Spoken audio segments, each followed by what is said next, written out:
You don't need to concentrate. If your thoughts wander, that's fine. This story doesn't require much attention. Tonight, we're talking about a clock. Not an important clock, just a small clock that hung inside a local post office.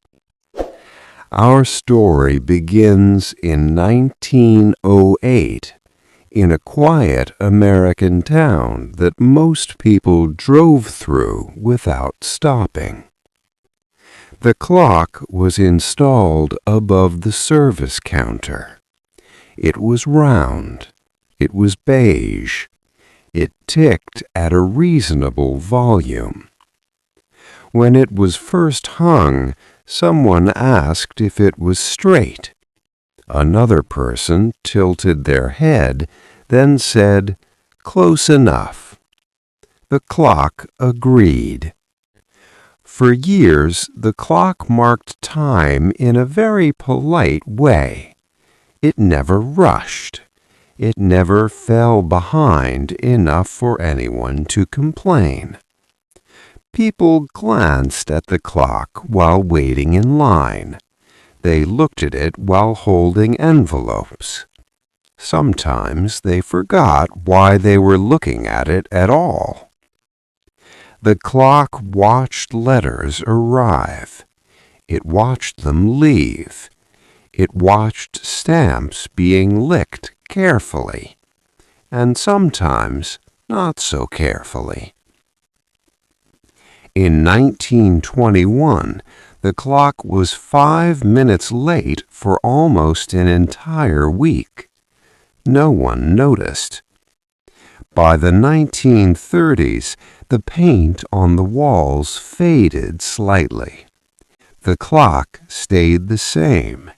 It ticked through quiet mornings and slow afternoons. The sound blended into the building, becoming part of the room. In 1949, someone briefly suggested replacing the clock, but it was still working, so they didn't. The clock continued. In the 1960s, the post office got busier. People glanced at the clock more often, but still no one remembered it. Occasionally, a child stared at the clock while waiting, and the second hand moved very patiently. In the 1980s, the clock was cleaned. This made it slightly shinier for a few days. Then it went back to being dull. By the early 2000s, digital clocks appeared nearby. The old clock did not feel threatened.